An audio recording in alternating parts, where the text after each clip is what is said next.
जय हिंद दोस्तों, स्वागत है आप सभी का एक बार फिर से सॉफ्ट स्टडी यूट्यूब चैनल में। मैं हूं सौरभ और एक बार फिर से आपके साथ हूं एक और नई वीडियो को लेकर।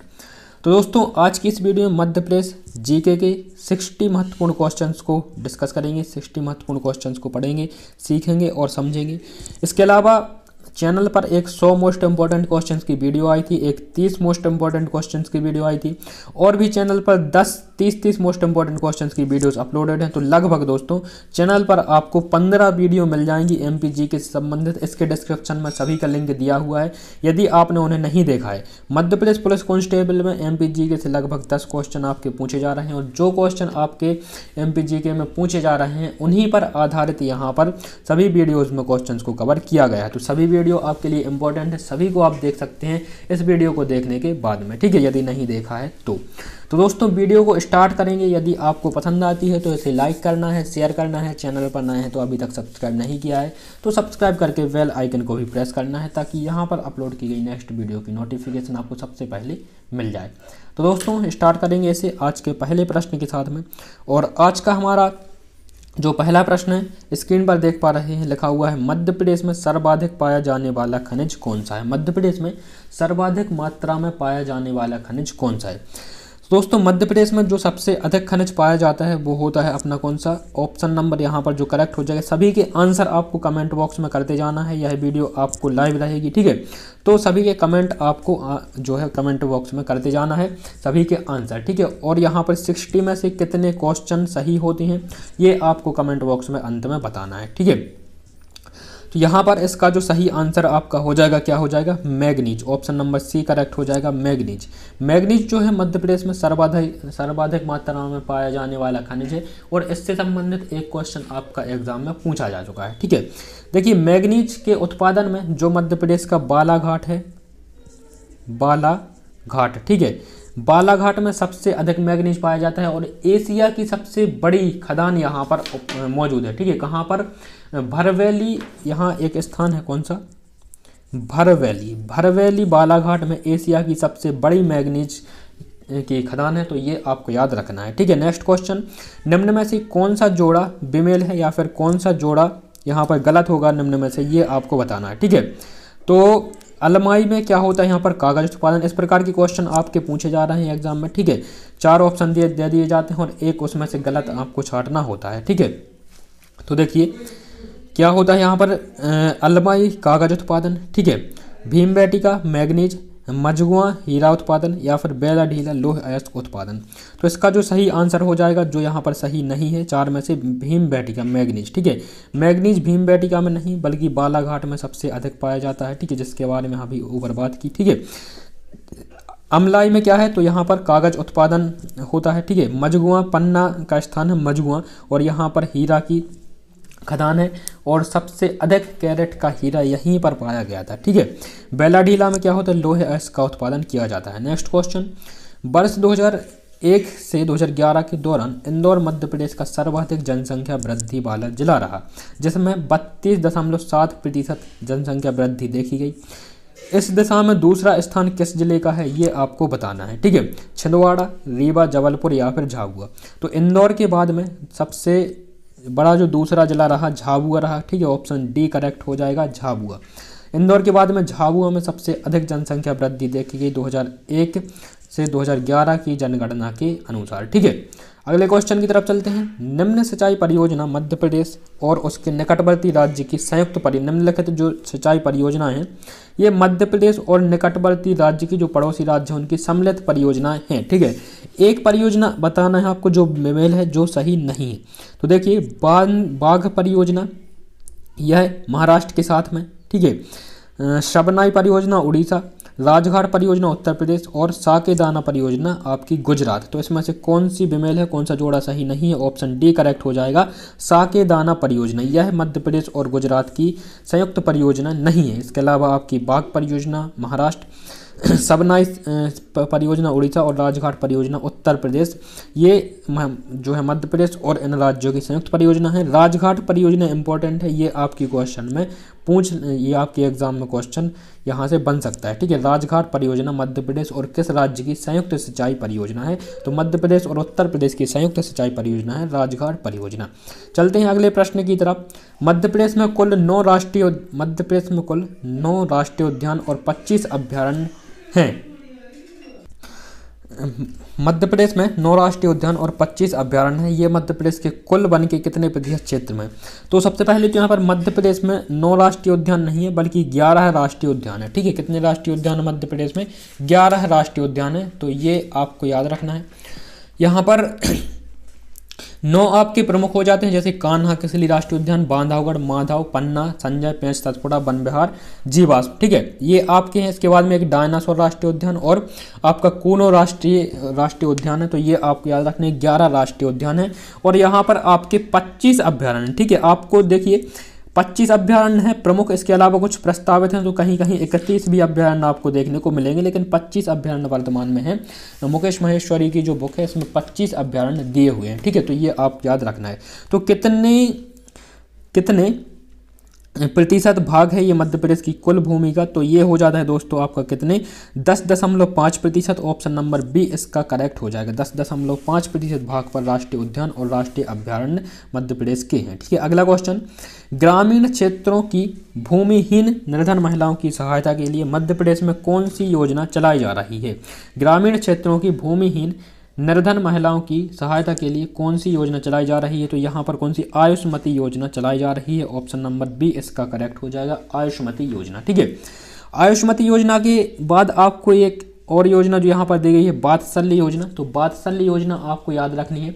वात्सल्य योजना शुरू की गई थी मध्य प्रदेश के ऐसे बच्चे जिनके माता पिता कोरोना में जिनके माता पिता की मृत्यु हो गई है, ठीक है, उन बच्चों की सहायता के लिए वात्सल्य योजना की शुरुआत की गई थी, जिसमें ऐसे बच्चों को जिनके माता पिता की मृत्यु कोरोना में हो गई है, ऐसे बच्चों को 3,000 रुपये प्रति माह प्रदान किए जाएंगे 21 वर्ष की आयु तक, ठीक है। तो ये वात्सल्य योजना है और ये इंपॉर्टेंट है, याद रखनी है।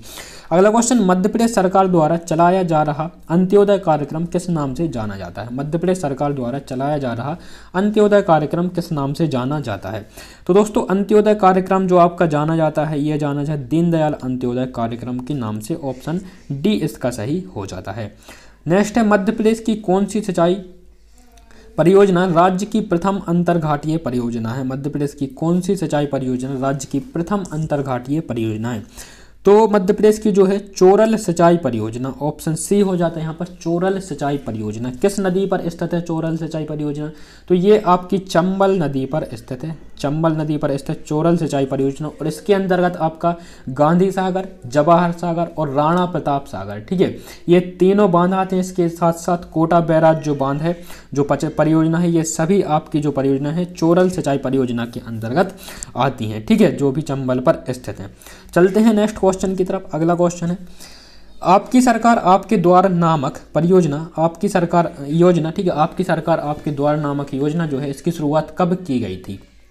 तो आपकी सरकार आपके द्वार नामक जो योजना है इसकी शुरुआत की गई थी 15 मई 1989 को। 15 मई 1989 को इस योजना की शुरुआत की गई थी। और इस योजना का उद्देश्य क्या था? तो इस योजना के अंतर्गत जो जिले के अधिकारी होते थे वे आकस्मिक दौरा करते थे ग्रामों का, ठीक है, और यहाँ के ग्रामों में जो युवाओं की समस्याएं होती थी उन समस्याओं को सुनते थे एवं उसका समस्याओं का निवारण करते थे, ठीक है। तो ये थी आपकी सरकार आपके द्वार नामक योजना, ठीक है। 15 मई 1989 में इसकी शुरुआत की गई थी। अगला क्वेश्चन, विवादास्पद नर्मदा सागर परियोजना के अंतर्गत, ये नर्मदा सागर जो परियोजना है इसे इंदिरा सागर परियोजना के नाम से वर्तमान में जाना जाता है, ठीक है।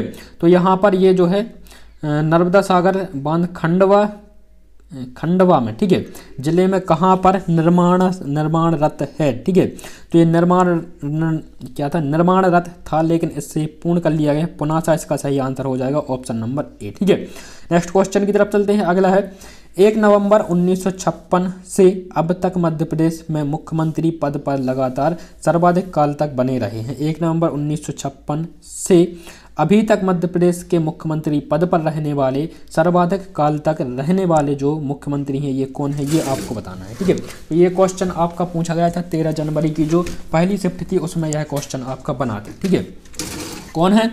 तो वर्तमान में कौन शिवराज सिंह चौहान है, शिवराज सिंह चौहान, ठीक है। ऑप्शन में ये नहीं है, चारों यहाँ पर गलत हो जाएंगे। शिवराज सिंह चौहान सर्वाधिक काल तक मुख्यमंत्री बने रहने वाले मध्य प्रदेश के पहले मुख्यमंत्री हैं, ठीक है। नेक्स्ट क्वेश्चन, पुरी उड़ीसा में जो कोणार्क मंदिर है, आज देखिए आज है आपकी क्या मकर संक्रांति, ठीक है। 14 जनवरी को यह वीडियो रिकॉर्ड कर रहा हूँ और आज है मकर संक्रांति। तो सबसे पहले तो मकर संक्रांति की आप सभी को बहुत बहुत शुभकामनाएं। मकर संक्रांति मनाई क्यों जाती है, तो जो कर्क रेखा यहाँ पर मकर रेखा होती है, ठीक है। सबसे पहले आपकी भारत को और मध्य प्रदेश को जो बीच से काटने वाली रेखा होती है कर्क रेखा होती है, उसके बाद में आपकी भूमध्य रेखा आती है और उसके बाद में आपकी नीचे होती है मकर रेखा। तो सूरज जो होता है जब मकर रेखा को ये टच करता है, ठीक है, 14-15 जनवरी को करता है, तो 14-15 जनवरी को मनाई जाती है मकर संक्रांति, ठीक है। ये आपको याद रखना है। और ये उड़ीसा का जो कोणार्क मंदिर है यह सन टेम्पल है, सूर्य से ही संबंधित मंदिर है, ठीक है, इसलिए यहाँ पर ये इम्पोर्टेंट हो जाता है। तो देखिए पुरी उड़ीसा के कोणार्क मंदिर के भांति मध्य प्रदेश में और मंदिर स्थित हैं, कहाँ पर, उमली व मड़खेरा में ये सूर्य मंदिर स्थित हैं। ये किस स्थान पर है ये आपको बताना है। तो ये किस स्थान पर है, टीकमगढ़ में स्थित है। ऑप्शन डी यहाँ पर सही हो जाएगा, टीकमगढ़। नेक्स्ट क्वेश्चन, आदिवासी कला, लोक कला और पारंपरिक कला के क्षेत्र में मध्य प्रदेश सरकार द्वारा कौन सा सम्मान प्रदान किया जाता है। आदिवासी कला, लोक कला और पारंपरिक कला के क्षेत्र में मध्य प्रदेश सरकार द्वारा कौन सा सम्मान जो है प्रदान किया जाता है। तो यहाँ पर तुलसी सम्मान प्रदान किया जाता है, ठीक है। कौन सा, तुलसी सम्मान। तुलसी सम्मान समारोह कहाँ पर होता है, तो इसका आयोजन भोपाल में किया जाता है, ठीक है। तानसेन संगीत समारोह कहाँ होता है, तो इसका आयोजन ग्वालियर में किया जाता है। कालिदास जो सम्मान समारोह है यह कहाँ पर होता है, तो इसका आयोजन उज्जैन में किया जाता है। ये आपको याद रखना है। तानसेन कहाँ पर, तानसेन आपका ग्वालियर में, कालिदास आपका उज्जैन में, तुलसी आपका भोपाल में। इकबाल कहाँ पर होता है, तो ये आपको कमेंट बॉक्स में बताना है, ठीक है। नेक्स्ट क्वेश्चन, भोपाल के निकट मंडी द्वीप में देश का प्रथम ऑप्टिकल फाइबर का कारखाना है, ठीक है। भोपाल के निकट मंडी द्वीप में देश का प्रथम ऑप्टिकल फाइबर का कारखाना स्थित है। यह किस देश के सहयोग से स्थापित किया गया है, यह किस देश के सहयोग से स्थापित किया गया है। तो यह किया गया है दोस्तों, ऑप्शन नंबर सी सही हो जाएगा, जापान के सहयोग से यह स्थापित किया गया है। किसके, जापान के सहयोग से। नेक्स्ट क्वेश्चन है, मध्य प्रदेश की सर्वाधिक ऊंची चोटी धूपगढ़ है, निम्नलिखित में से किस भाग में स्थित है। मध्य प्रदेश की सर्वाधिक ऊंची चोटी जो धूपगढ़ की है 1350 मीटर इसकी ऊंचाई है, यह किस भाग में स्थित है। तो दोस्तों यह स्थित हो जाती है आपके मध्य उच्च प्रदेश, रीवा, पन्ना, पठार में, सतपुड़ा, मैकाल पर्वत श्रेणियों में। तो यहाँ पर ऑप्शन सी सही हो जाता है। जो धूपगढ़ की चोटी है यह महादेव पर्वत श्रेणियों में, ठीक है, महादेव पर्वत श्रृंखलाएं हैं जो, ठीक है, पचमढ़ी के निकट। यहाँ पर महादेव पर्वत श्रृंखलाओं में सतपुड़ा, मैकाल श्रेणियों में स्थित है। कौन सी, धूपगढ़ की चोटी। ऑप्शन नंबर सी करेक्ट हो जाएगा। नेक्स्ट अगला क्वेश्चन है दोस्तों, अपना क्वेश्चन नंबर 16 लिखा हुआ है कि मध्य प्रदेश में चंबल नदी का उद्गम स्थल जानापाव से होता है, ठीक है। हम सभी जानते हैं ये क्वेश्चन आपका आ चुका है एमपी पुलिस में, ठीक है। मध्य प्रदेश में चंबल नदी का उद्गम स्थल जानापाव पहाड़ियों से होता है, निम्न में से किस क्षेत्र में यह स्थित है, ठीक है। तो सबसे पहले तो इसका उद्गम स्थल जान लेते हैं। जो चंबल नदी का उद्गम स्थल है यह कहाँ से होता है, तो सिगार चोटी है, कहाँ पर, महू में, महू इंदौर के निकट, ठीक है। महू जिले में एक सिगार चोटी है। सिगार चोटी में आपका एक स्थान है जानापाव पहाड़ी, एक जानापाव पहाड़ी है, यहाँ से उद्गम होता है आपका चंबल का। ये पहाड़ियाँ कहाँ पर हैं, तो ये मध्य उच्च प्रदेश में आती हैं। ऑप्शन नंबर सी इसका करेक्ट हो जाएगा, मध्य उच्च प्रदेश, ठीक है। ऑप्शन नंबर सी यहाँ पर सही हो जाएगा।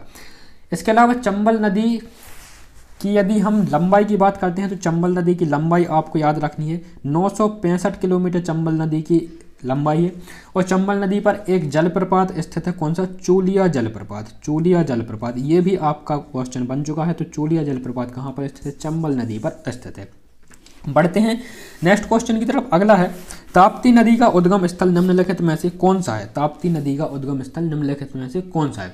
तो देखिए ताप्ती नदी का उद्गम स्थल जो हो जाता है मुल्ताई। मुल्ताई जो सतपुड़ा श्रेणी है, सतपुड़ा मैकाल पर्वत श्रृंखला है, यहाँ पर बैतूल में एक मुल्ताई नामक स्थान है। इसी मुल्ताई नामक स्थान से आपका उदय होता है किसका, ताप्ती नदी का, ठीक है।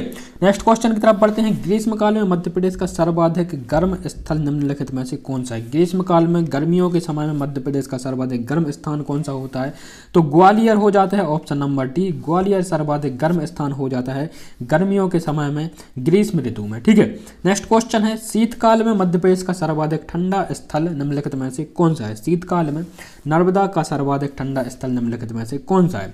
तो यहाँ पर दोस्तों मध्य प्रदेश का सर्वाधिक ठंडा स्थान कौन सा हो जाता है? तो यहाँ पर आपका यहाँ पर पचमढ़ी हो जाता है। ठीक, ग्वालियर सबसे गर्म हो जाता है गर्मियों के समय में, और ठंडियों के समय में यहाँ पर शीत ऋतु में पचमढ़ी जो हो जाता है आपका सर्वाधिक ठंडा स्थान हो जाता है मध्य प्रदेश का। ये आपको याद रखना है। नेक्स्ट क्वेश्चन है, खरमोर पक्षी के लिए विख्यात मध्य प्रदेश का मुख्य राष्ट्रीय उद्यान कौन सा है? खरमोर पक्षी के लिए विख्यात मध्य प्रदेश का मुख्य राष्ट्रीय उद्यान कौन सा है, ये आपको बताना है।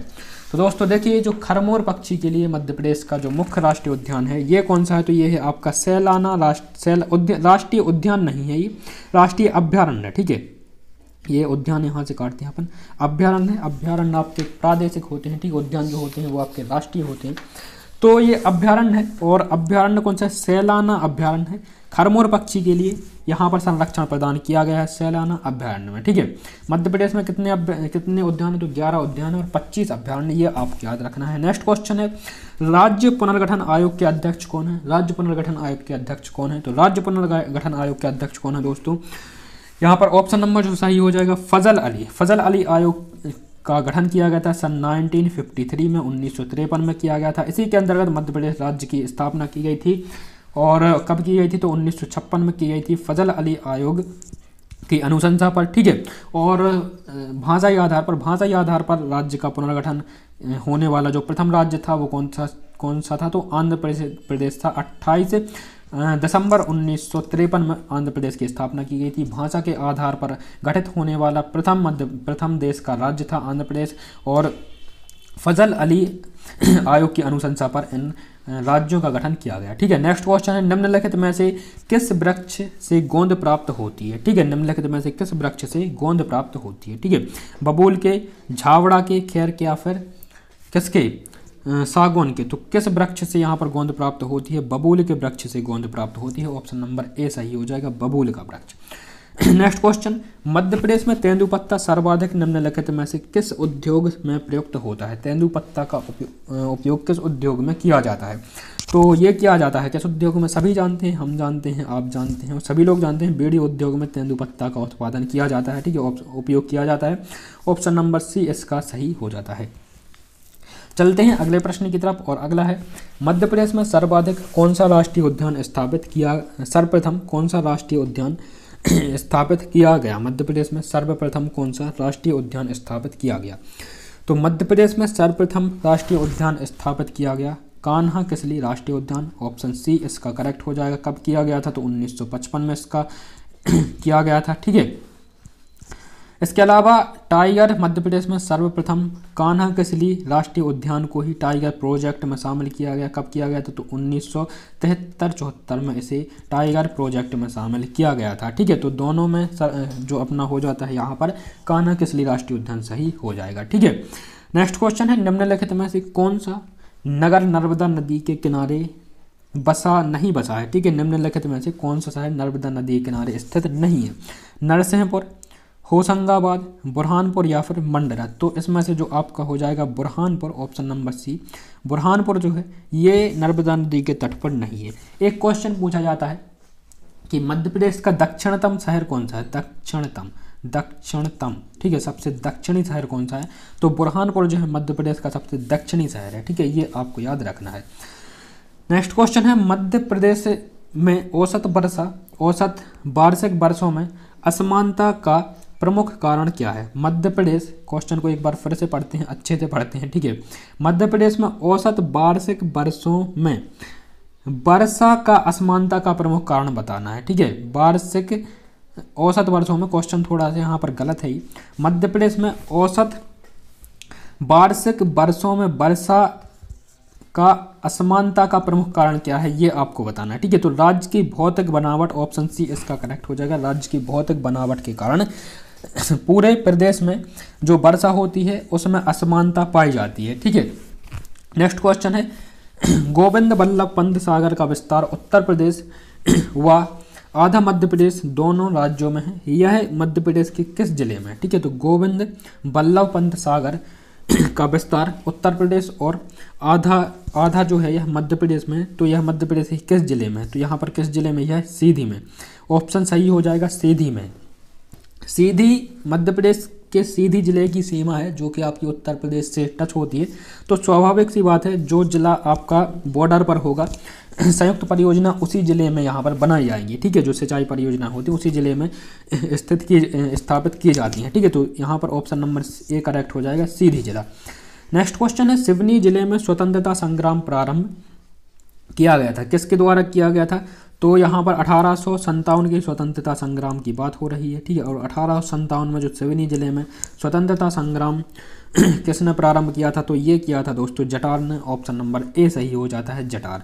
नेक्स्ट क्वेश्चन की तरफ चलते हैं। मध्य प्रदेश में सोयाबीन का उत्पादन निम्नलिखित में से किस जिले में सर्वाधिक होता है? मध्य प्रदेश में सोयाबीन का उत्पादन किस जिले में सर्वाधिक होता है? तो ये सिवनी जिले में होता है। ऑप्शन नंबर ए सही हो जाएगा, सिवनी जिले में सर्वाधिक सोयाबीन का उत्पादन होता है। मध्य प्रदेश की कौन सी परियोजना उत्तर प्रदेश के सहयोग से बनी है? तो मध्य प्रदेश की यहाँ पर दोस्तों कौन सी परियोजना है जो कि उत्तर प्रदेश के सहयोग से बनाई गई है? तो कैन बहुउद्देशीय परियोजना है। ऑप्शन नंबर बी सही हो जाएगा, कैन बहुउद्देशीय जो परियोजना है मध्य प्रदेश में उत्तर प्रदेश के सहयोग से बनाई गई है। नेक्स्ट क्वेश्चन की तरफ चलते हैं। Bharat heavy electricals limited well, ठीक है, BHEL, ठीक है, वेल की स्थापना मध्य प्रदेश के किस नगर में की गई थी? तो ये की गई थी दोस्तों भोपाल में। ठीक है, वेल की स्थापना कहाँ पर की गई थी? भोपाल में की गई थी। ऑप्शन नंबर सी करेक्ट हो जाएगा। बढ़ते हैं नेक्स्ट क्वेश्चन की तरफ। नेशनल न्यूज प्रिंट एवं पेपर कारखाने का निर्माण मध्य प्रदेश के किस नगर में होता है? नेशनल न्यूज प्रिंट एवं पेपर का कारखाना जो है इसका निर्माण कहाँ पर होता है? पेपर का निर्माण कहाँ पर होता है? इसका कारखाना कहाँ है ये आपको बताना है। तो ये दोस्तों कहाँ पर है? नेपा नगर में स्थित है। ऑप्शन नंबर डी करेक्ट हो जाएगा, नेपा नगर। ठीक है, यहाँ से देखिए, यहाँ से 100% संभावना है आपके क्वेश्चन एग्जाम में बनने की। ठीक है, तो सभी क्वेश्चंस को आप ध्यान से देखिएगा और ध्यान से आपको सभी का आंसर करना है। कमेंट बॉक्स में देखिए, जो प्रीमियर इसका देख रहे हैं तो आंसर आपको करते जाना है। ठीक है, नेक्स्ट क्वेश्चन है, वास्तुकला की प्रमुख पुस्तक कौन सी है? सम्रांगण सूत्र। वास्तुकला की प्रमुख पुस्तक सम्रांगण सूत्र के लेखक कौन है? ठीक है, तो हेमचंद है, श्री हर्ष है, राजा भोज है, यहाँ पर क्षेमेंद्र। तो इसकी कौन है? राजा भोज हो जाते हैं। ऑप्शन सी करेक्ट हो जाएगा, राजा भोज जो है यह वास्तुकला की प्रमुख पुस्तक सम्रांगण सूत्र के लेखक हैं। ठीक है, नेक्स्ट क्वेश्चन की तरफ चलते हैं। मध्य प्रदेश में सबसे बड़ी अनुसूचित जनजाति कौन सी है? मध्य प्रदेश में सबसे बड़ी अनुसूचित जनजाति कौन सी है? तो देखिए, मध्य प्रदेश की जो सबसे बड़ी अनुसूचित जनजाति है कौन सी? गोंड जनजाति है। ऑप्शन नंबर ए इसका करेक्ट हो जाएगा, गोंड। ठीक है, यदि भारत की सबसे बड़ी जनजाति पूछी जाती है तो भारत की सबसे बड़ी जनजाति भील जनजाति है, ये आप याद रखना है। भारत के भील, देखिए भारत कहाँ से आता है? किससे आता है? यहाँ पर बी, भा से भारत और भा से भील। तो भारत की सबसे बड़ी भील हो जाती है और गोंड हो जाती है आपकी मध्य प्रदेश की। ठीक है, अगला क्वेश्चन है, मध्य प्रदेश सरकार लोक कलाओं के लिए निम्नलिखित में से कौन सी फेलोशिप प्रदान करती है? मध्य प्रदेश सरकार लोक कलाओं के लिए कौन सी फेलोशिप प्रदान करती है? तो कौन सी करती है? यहाँ पर Chakradhar fellowship. Option C correct हो जाएगा, चक्रधर फेलोशिप। ठीक है, मध्य प्रदेश सरकार चक्रधर फेलोशिप लोक कलाओं के लिए प्रदान करती है। ठीक है, नेक्स्ट क्वेश्चन है, डॉक्टर हरि सिंह और राज्य पुरस्कार मध्य प्रदेश सरकार द्वारा किस क्षेत्र में प्रदान किया जाता है? डॉक्टर हरि सिंह और राज्य पुरस्कार किस क्षेत्र में प्रदान किया जाता है? तो ये प्रदान किया जाता है सामाजिक क्षेत्र में। ठीक है, सामाजिक विज्ञान क्षेत्र, यहाँ पर ऑप्शन बी सही हो जाता है। बढ़ते हैं अगले प्रश्न की तरफ। कर्क रेखा मध्य प्रदेश के किस भाग से गुजरती है? कर्क रेखा मध्य प्रदेश के किस भाग से गुजरती है? तो देखिए, कर्क रेखा जो होती है मध्य प्रदेश के मध्य भाग से गुजरती है। ठीक है, 23.5 डिग्री अक्षांश रेखा, ये 23.5 डिग्री अक्षांश रेखा है, मध्य भाग से गुजरती है। मध्य प्रदेश के 14 जिलों से होते हुए यह रेखा गुजरती है। ठीक है, ये आपको याद रखना है। नेक्स्ट क्वेश्चन है, नर्मदा घाटी विकास निगम किस वर्ष गठित किया गया? नर्मदा घाटी विकास निगम किस वर्ष गठित किया गया? ठीक है, ये आपको बताना है। तो देखिए, नर्मदा घाटी जो विकास निगम है ये किस वर्ष स्थापित किया गया? तो ये आपका स्थापित किया गया था 1980 में, 1981 में, 1982 में या फिर 1983 में। ठीक है, तो इसका जो आपका सही आंसर हो जाता है कौन सा हो जाएगा? 1981। ऑप्शन नंबर बी सही हो जाएगा। 1981 में नर्मदा घाटी विकास निगम को गठित किया गया था। ठीक है, आगे चलते हैं अगले क्वेश्चन की तरफ। राष्ट्रीय रामलीला मेला मध्य प्रदेश के किस नगर में आयोजित किया जाता है? राष्ट्रीय रामलीला मेला मध्य प्रदेश के किस नगर में आयोजित किया जाता है? तो देखिए, अब यह जो रामलीला मेला है ये आपको अलग अलग जगहों पर अलग अलग देखने को मिलेगा। ठीक है, अलग अलग जगहों पर अलग अलग, जैसे कि मध्य प्रदेश गवर्नमेंट के अनुसार यह जो मेला आयोजित किया जाता है कहाँ पर? ग्वालियर में आयोजित किया जाता है। इस प्रश्न का जो सही आंसर होगा वो आपका भोपाल हो जाएगा। राष्ट्रीय रामलीला मेला कहाँ पर आयोजित किया जाएगा, तो भोपाल में आयोजित किया जाएगा। ठीक है, रामलीला मेला आपका मध्य प्रदेश गवर्नमेंट के अनुसार ग्वालियर में। और जो एमपी, अभी एक क्वेश्चन इससे संबंधित पूछा गया था मध्य प्रदेश पुलिस एग्जाम में, ठीक है, तो उसमें जो आपका ऑप्शन सही हो जाता भांडेर दतिया में। ठीक है, तो भांडेर दतिया में भी इस मेले का आयोजन किया जाता है, रामलीला मेले का। तो ये 3 स्थान हो जाते हैं, ऑप्शन में जो रहेगा वो आपको वहाँ पर जो है आंसर करना होगा। ठीक है, नेक्स्ट क्वेश्चन है, अफीम उत्पादन की दृष्टि से मध्य प्रदेश का देश में कौन सा स्थान है। अफीम उत्पादन की दृष्टि से कौन सा स्थान है मध्य प्रदेश का देश में, तो कौन सा स्थान है, द्वितीय स्थान है, दूसरा स्थान है मध्य प्रदेश का अफीम उत्पादन की दृष्टि। ठीक है, ठीक है, नेक्स्ट क्वेश्चन, मध्य प्रदेश का खेल कौन साप्ताहिक समाचार पत्र हलचल कहाँ से प्रकाशित होता था। मध्य प्रदेश का खेलकूद साप्ताहिक समाचार पत्र हलचल जो है कहाँ से प्रकाशित होता है, तो यह प्रकाशित कहाँ से होता है, भोपाल से। हलचल समाचार पत्र कहाँ से, भोपाल से यहाँ पर प्रकाशित होता है।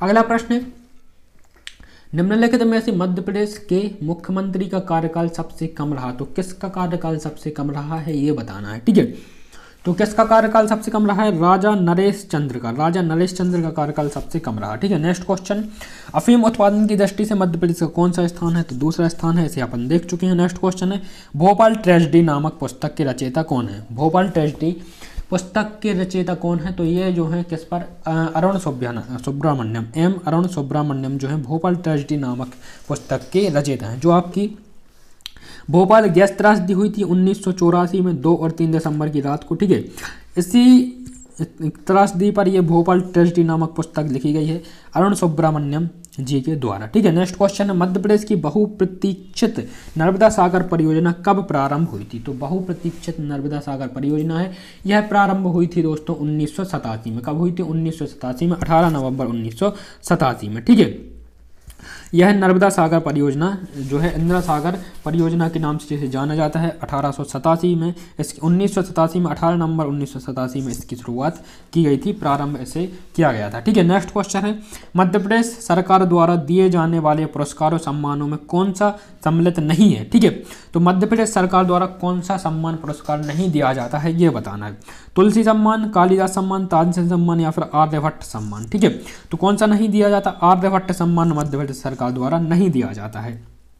नेक्स्ट क्वेश्चन, मध्य प्रदेश के निम्नलिखित में से किस साहित्यकार को लोकसभा में सर्वाधिक समय तक अवसर मिला। मध्य प्रदेश के किस साहित्यकार को लोकसभा में सर्वाधिक समय तक अवसर मिला, तो ये मिला दोस्तों सेठ, ये इसमें किसे मिला है, ठीक है, तो मिला है सेठ गोविंद दास को। ऑप्शन नंबर डी करेक्ट हो जाएगा, सेठ गोविंद दास। ठीक है, नेक्स्ट क्वेश्चन है, राष्ट्रीय पत्रकारिता विश्वविद्यालय संस्थान भोपाल की स्थापना कब हुई। राष्ट्रीय पत्रकारिता विश्वविद्यालय भोपाल की स्थापना कब हुई, तो इसकी स्थापना हुई दोस्तों 1990 में हुई। 16 जनवरी 1990 को राष्ट्रीय पत्रकारिता विश्वविद्यालय संस्थान भोपाल की स्थापना की गई। चलते हैं अगले प्रश्न की तरफ, सिक्योरिटी पेपर मिल कहाँ है। सिक्योरिटी पेपर मिल कहाँ पर स्थित है ये आपको बताना है। तो सिक्योरिटी पेपर मिल कहाँ पर स्थित है दोस्तों, सिक्योरिटी पेपर मिल आपकी कहाँ पर, होशंगाबाद में स्थित है। ऑप्शन ए करेक्ट हो जाएगा, होशंगाबाद। सिक्योरिटी पेपर मिल कहाँ पर है, कौन सी है, तो नोट छापने का जो जिस कागज़ पर नोट छापे जाते हैं उस कागज़ का यहाँ पर निर्माण किया जाता है सिक्योरिटी पेपर मिल में। ठीक है, होशंगाबाद में ये स्थित है। अगला प्रश्न है, देश में क्षेत्रफल की दृष्टि से सर्वाधिक बड़ा राज्य है। देश में क्षेत्रफल की दृष्टि से सर्वाधिक बड़ा राज्य है, महाराष्ट्र है, मध्य प्रदेश है, उत्तर प्रदेश है या फिर राजस्थान है। तो देश में क्षेत्रफल की दृष्टि से सर्वाधिक बड़ा राज्य कौन सा है, अपना राजस्थान हो जाता है, और दूसरा जो अपना है मध्य प्रदेश हो जाता है। ठीक है, क्षेत्रफल की दृष्टि से पहला राजस्थान, दूसरा मध्य प्रदेश। ठीक है, चलते हैं अगले प्रश्न की तरफ, नर्मदा नदी का उद्गम स्थल कहाँ से होता है, ये क्वेश्चन आया था। ठीक है, 13 जनवरी की दूसरी शिफ्ट में क्वेश्चन नर्मदा नदी का उद्गम स्थल पूछा गया, तो ये अमरकंटक से होता है। ठीक है, ऑप्शन बी इसका सही हो जाता है, अमरकंटक।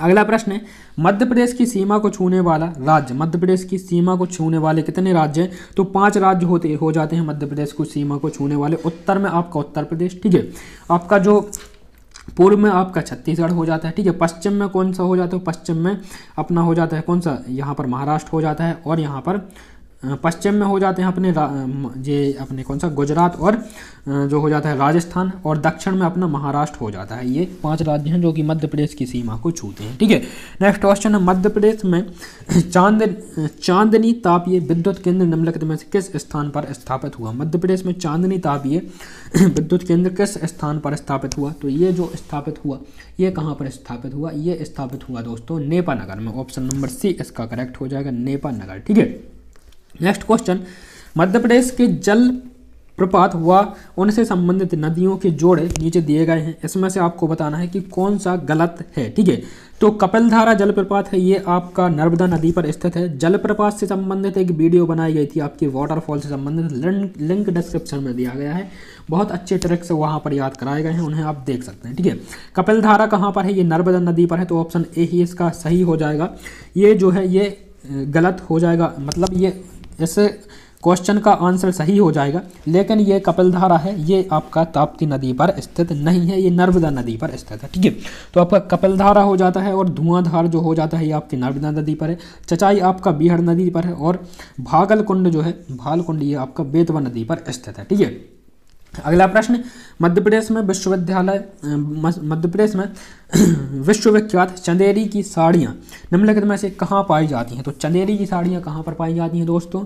चंदेरी की साड़ियाँ आपकी कहाँ पर पाई जाएंगी? ये पाई जाएंगी आपकी टीकमगढ़ में। ऑप्शन नंबर ए सही हो जाएगा, टीकमगढ़ में पाई जाती हैं चंदेरी की साड़ियाँ। नेक्स्ट क्वेश्चन, मध्य प्रदेश में महेश्वर की रेशमी साड़ियों के लिए निम्नलिखित में से कौन सा जिला जाना जाता है? तो महेश्वर की रेशमी साड़ियों के लिए जिला जाना जाता है खरगोन जाना जाएगा। ऑप्शन नंबर डी करेक्ट हो जाएगा, खरगोन।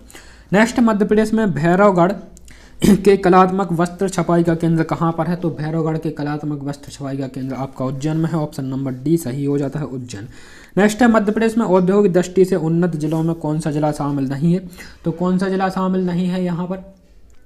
यहाँ पर सागर जो है यह औद्योगिक दृष्टि से उन्नत जिला नहीं है। ऑप्शन डी इसका करेक्ट हो जाएगा। ठीक है, नेक्स्ट है, मध्य प्रदेश में चर्म उत्पादन हेतु कारखाना स्थापित कहाँ किया गया? तो चर्म उत्पादन हेतु जो कारखाना है ये कहाँ पर स्थित है? ये दोस्तों स्थित है आपका ग्वालियर में। ऑप्शन सी करेक्ट हो जाएगा, ग्वालियर। नेक्स्ट क्वेश्चन, इस वीडियो का अंतिम क्वेश्चन, मध्य प्रदेश बैडमिंटन के लिए इंडोर स्टेडियम निम्नलिखित में से किस शहर में कहाँ पर नहीं है? ठीक है, तो इंडोर स्टेडियम कहाँ पर नहीं है? सागर में नहीं है इंडोर स्टेडियम। भोपाल, जबलपुर, इंदौर में बैडमिंटन के लिए इंडोर स्टेडियम उपलब्ध है। ठीक है, तो ये था दोस्तों इस वीडियो का अंतिम क्वेश्चन। वीडियो कैसी लगी कमेंट बॉक्स में ज़रूर बताएं, और वीडियो को लाइक करना है, शेयर करना है, और अभी तक यदि आपने वीडियो देखी हो और चैनल को सब्सक्राइब नहीं किया है तो सब्सक्राइब करके जाइएगा। ठीक है, मुलाकात होगी नेक्स्ट वीडियो में, तब तक के लिए नमस्कार, जय हिंद, वंदे मातरम, धन्यवाद।